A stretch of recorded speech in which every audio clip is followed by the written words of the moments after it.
DVGದು ಒಂದು ಕಡೆ ಒಂದು ಮಾತು ಬಂತು, ಎದ್ದೆದ್ದು ಬೀಳುತ್ತಿಹೆ ಗುದ್ದಾಡಿ ಸೋಲುತ್ತಿಹೆ, ಗದ್ದಲವ ತುಂಬಿ ಪ್ರಸಿದ್ಧನಾಗುತ್ತಿಹೆ, ಜಗವೆಂದು ಉದ್ಧರಿಸುತ್ತಿ ಎನ್ನುತ್ತಿಹೆ ಸಕನೆ, ನಿನ್ನ ಉದ್ಧಾರ ಎಷ್ಟಾಯ್ತೋ ಮಂಕುತಿಮ್ಮ, ನಿನ್ನ ಉದ್ಧಾರ ಎಷ್ಟಾಯ್ತೋ ಮಂಕುತಿಮ್ಮ. ಇದು ನನಗೆ ನೆನಪಂತು. ಯಾಕೆಂದ್ರೆ ಇದನ್ನು ಏನಾದ್ರು ಒಂದು ನಾವು ಮಾತಾಡ್ಬೇಕಾದ್ರೆ ಒಂದು ಸಕ್ಸಸ್ ಸ್ಟೋರಿ ಇರಬೇಕಲ್ಲ. ಐ ಅಗ್ರಿ ವಿತ್ ನಮ್ಮ ಅಶ್ವಥ್ ನಾರಾಯಣ್, ಇವ್ರದ್ದು ಒಂದು 5-6 ವಿಚಾರ ಐ ಅಗ್ರಿ. ಪ್ರಾಬ್ಲಮ್ಗೆ ಅವರು ಸೊಲ್ಯೂಷನ್ ಹೇಳದೆ ಇರ್ಬೋದು, ಬಟ್ ಜನರ ಸಮಸ್ಯೆ ಏನಿದೆ ಅನ್ನೋದನ್ನ ಈ try to present it in its own way. ಬೇಕಾದಷ್ಟು ವಿಚಾರಕ್ಕೆ ಇದಕ್ಕೆ. ಸೊ ಹಂಗೆ ಅಧ್ಯಕ್ಷರೇ, ನಾನು ಇವತ್ತು ನಮ್ಮ ವಿರೋಧ ಪಕ್ಷದ ನಾಯಕರು ಮತ್ತು ಎಲ್ಲ ಏನು ಹೇಳಿದ್ರು ಅಂತಂದ್ರೆ, ನಾನು ಇದನ್ನ ಈ ಇಲಾಖೆ ತೆಗೆದುಕೊಂಡ್ಮೇಲೆ ನಾನು ದೊಡ್ಡ ರಿಸರ್ಚ್ ಮಾಡಿದ್ದೀನಿ. ನಾನು I am not a good student in my college, ಸ್ಕೂಲಲ್ಲೆಲ್ಲ ಒಳ್ಳೆ ಸ್ಟೂಡೆಂಟ್ ಅಂತೂ ಅಲ್ಲ.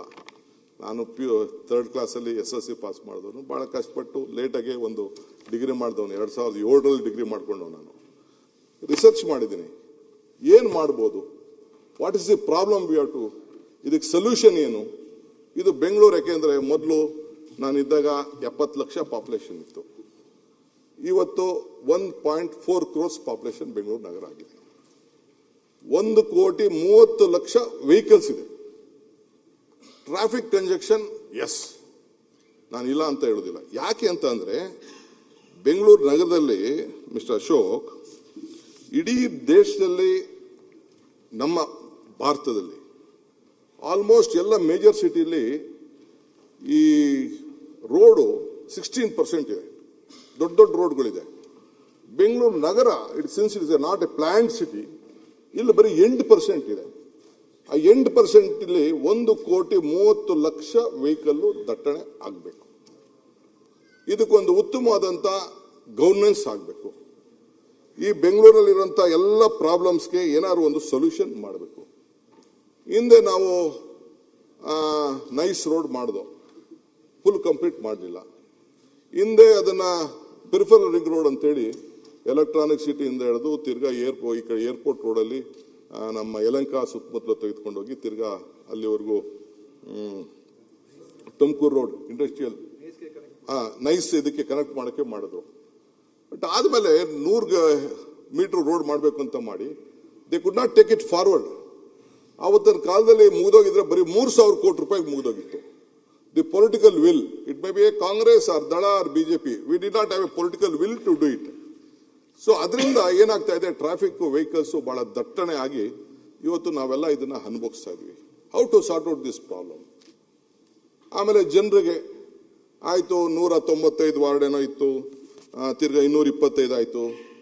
ಗವರ್ನೆನ್ಸ್ ವಿಚಾರ, ಒಬ್ಬರೇ ಕಾರ್ಪೊರೇಷನ್ ಕಮಿಷನರು, ಒಬ್ಬರೇ ಚೀಫ್ ಇಂಜಿನಿಯರು, ಇವೆಲ್ಲ ಬೇಕಾದಷ್ಟು ದೊಡ್ಡ ಸಮಸ್ಯೆ ಇದೆ ಬೆಂಗಳೂರು ನಗರ ಸಭೆ.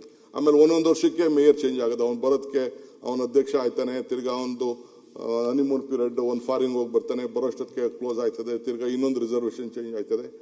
ನೋ ಲೀಡರ್ಶಿಪ್ ಬೆಳೆಲಿಕ್ಕೆ ಸಾಧ್ಯ ಇಲ್ಲ. ಈ 73-74ನೇ ತಿದ್ದುಪಡಿ ಏನಪ್ಪಾ ಅಂತಂದ್ರೆ, to give more power to the young leaders. ಇವತ್ತು ಸುರೇಶ್ ಕುಮಾರ್ ಇಲ್ಲಿದ್ದಾರೆ, ನಾನು ಇಲ್ಲಿದ್ದೀನಿ, ಬಸವರಾಜ್ ಇದ್ದಾರೆ, ಬೇರೆಯವರೆಲ್ಲ ಇದ್ದಾರೆ. ಎಲ್ಲ ಕಾರ್ಪೊರೇಷನ್ ಇಂದ ಅವರೆಲ್ಲ ಬಂದು, ನಮ್ಮ ಇವರಿದ್ದಾರೆ ಮಹಾಲಕ್ಷ್ಮಿ ಲೇಔಟ್ MLA ಇದ್ದಾರೆ, ಅವರೆಲ್ಲ ಕಾರ್ಪೊರೇಷನ್ ಇಂದ ಕಾರ್ಪೊರೇಟರ್ಗಳಾಗಿ ಬೆಳೆದು ಇವತ್ತು ನಾಯಕರಾಗಿ MLAಗಳಾಗಿ ಮಂತ್ರಿಗಳಾಗಿದ್ದಾರೆ. ಇವತ್ತು ನಮ್ಮ ಜವಾಹರ್ಲಾಲ್ ನೆಹರು ಅವರು, ಸರ್ದಾರ್ ವಲ್ಲಭಾಯ್ ಪಟೇಲ್ ರವರು, ಅವರೆಲ್ಲ ಕಾರ್ಪೊರೇಟರ್ಗಳಾಗಿ ಇದು ಅಲಹಾಬಾದ್ ಅಧ್ಯಕ್ಷರಾಗಿ ಈ ದೇಶದ ಪ್ರಧಾನಮಂತ್ರಿ ಆಗಿದ್ದಾರೆ. Netaji Subhash Chandra Bose was a commissioner of Calcutta.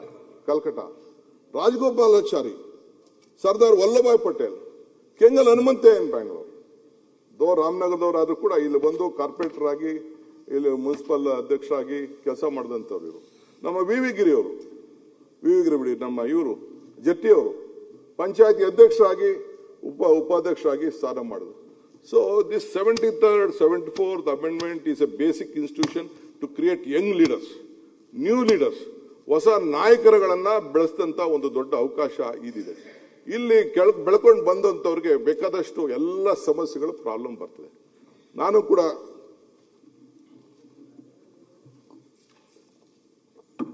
ಜಿಲ್ಲಾ ಪಂಚಾಯತಿ ನಿಂತಿದ್ದೆ, ಅಸೆಂಬ್ಲಿ ಸೋತ ಮೇಲೆ ಜಿಲ್ಲಾ ಪಂಚಾಯತ್ ನಿಂತಿದೆ. ಸೊ ಅದರಿಂದ ಸುಮಾರು ನನಗೆ ಜಿಲ್ಲಾ ಪಂಚಾಯತಿ ವ್ಯವಸ್ಥೆ, ತಾಲೂಕ್ ಪಂಚಾಯತಿ ವ್ಯವಸ್ಥೆ ಇವೆಲ್ಲ ಕೂಡ ನನಗೂ ಸ್ವಲ್ಪ ಅರಿವಿದೆ. ಸೊ ಹಂಗೆ ಇದಕ್ಕೆ ಏನು ಮಾಡ್ಬೋದು ಅಂತ ಆಲೋಚನೆ ಮಾಡಿ ಇದಕ್ಕೆ ಫಸ್ಟ್ ಗವರ್ನೆನ್ಸ್ ಮುಖ್ಯ ಅಂತೇಳಿ ಹಿಂದೆ ಬೇಕಾದಷ್ಟು ಸಲಹೆ ಇತ್ತು, ಡಿಸ್ಕಷನ್ ಆಗಿತ್ತು.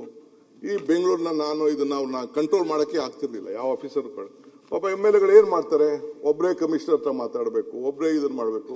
It is not practically possible ಅಂತೇಳಿ ಎಲ್ಲರ ಹತ್ರ ಚರ್ಚೆ ಮಾಡಿದೆ. ಚರ್ಚೆ ಮಾಡಿ ಒಂದು ರಿಪೋರ್ಟು ಬಂತು. ಸೊ ಅದಕ್ಕೆ ಇದನ್ನ ಭಾಗನ ಮಾಡಬೇಕು, ಗವರ್ನೆನ್ಸ್ಗೋಸ್ಕರ ಭಾಗ ಮಾಡಬೇಕು. ನನಗೇನು ಬೆಂಗಳೂರು ಕೆಂಪೇಗೌಡ ಕಟ್ಟದನ್ನ ಭಾಗ ಮಾಡೋಕ್ಕಿಲ್ಲ. I believe in, but there is no alternative.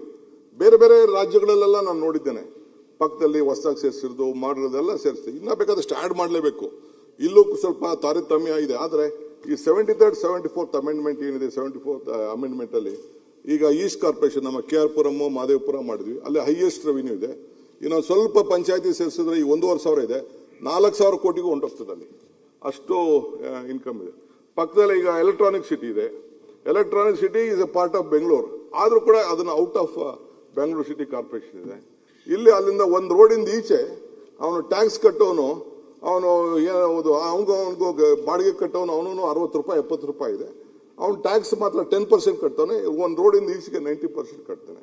ಅಲ್ಲಿ ಪಂಚಾಯತಿ ಇದೆ. ಆ ಪಂಚಾಯತಿಲಿ ಬ್ರಿಗೇಡ್ ರೋಡ್ಕಿನ್ನ ಬಹಳ ದೊಡ್ಡದಾಗಿ ಬಿಸ್ನೆಸ್ ಅಲ್ಲಿ ನಮ್ಮ ಶ್ರೀನಿವಾಸ್ ಅವರು ಇಲ್ಲಿಲ್ಲ, ಕೃಷ್ಣಪ್ಪ ಅವ್ರ ಕಾನ್ಸ್ಟಿಟ್ಯೂನ್ಸಿ ಅಲ್ಲಿ ಎಲೆಕ್ಟ್ರಾನಿಕ್ ಸಿಟಿ ಪಕ್ಕದಲ್ಲೇನೆ ಆ ರೀತಿ ಎಲ್ಲ ಇದೆ.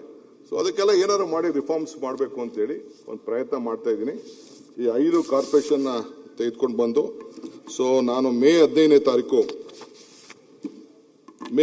ತಾರೀಕು ಅದಕ್ಕೆ ಹೊಸ ನೋಟಿಫಿಕೇಶನ್ ಮಾಡಿ 2025ರಲ್ಲಿ ಇರುವಂತ ಎಕ್ಸಿಸ್ಟಿಂಗ್ ಏರಿಯಾಗೆ 5 ಕಾರ್ಪೊರೇಷನ್ ಮಾಡಿ ಸೆಪ್ಟೆಂಬರ್ 2ನೇ ತಾರೀಕಿಗೆ 25ಕ್ಕೆ ಈ 74ನೇ ಅಮೆಂಡ್ಮೆಂಟ್ ನ ತರಬೇಕು ಅಂತೇಳಿ ಇವತ್ತು ಮಾಡಿದ್ದೇನೆ. ಸಿಟಿಸನ್ ಸೆಂಟ್ರಿಕ್ ಗವರ್ನೆನ್ಸ್ ಇರಲಿ ಅಂತೇಳಿ, ಫೈನಾನ್ಷಿಯಲ್ ಇಂಡಿಪೆಂಡೆನ್ಸ್ ಆಗಲಿ ಅಂತೇಳಿ, ಸೊ ಅದಕ್ಕೆ ಮಾಡಬೇಕು ಅಂತೇಳಿ ಕೆಲವು ಅದಕ್ಕೆ ಆದಂತ ಫೈನಾನ್ಷಿಯಲ್ ಪವರ್ಸ್ ಎಲ್ಲ ಕೊಟ್ಟು ಇವತ್ತು ತೀರ್ಮಾನವನ್ನು ಮಾಡಿದ್ದೇವೆ. ನಾವು ಮಾಡ್ಬೇಕಾದ್ರೆ ಏಕಾಏಕಿ ನಾನು ಮಾಡಕ್ ಹೋಗ್ಲಿಲ್ಲ. ಇಲ್ಲಿ ಅವರು ವಿರೋಧ ಪಕ್ಷದ ನಾಯಕರು ಅಡ್ವೈಸ್ ಮಾಡಿದ್ರು, let us form a house committee ಅಂತ. ಅವರೆಲ್ಲ ಸಜೆಷನ್ ಕೊಟ್ಟಿದ್ದಾರೆ. ನಾನು ಇದನ್ನ ನನ್ನ ಇಷ್ಟ ಬಂದಂಗೆ ಇಚ್ಛಾಶಕ್ತಿ ನಾನು ಇವತ್ತು ಮಾಡೋದಿಲ್ಲ, ಮುಂದಕ್ಕೂ ಮಾಡೋದಿಲ್ಲ.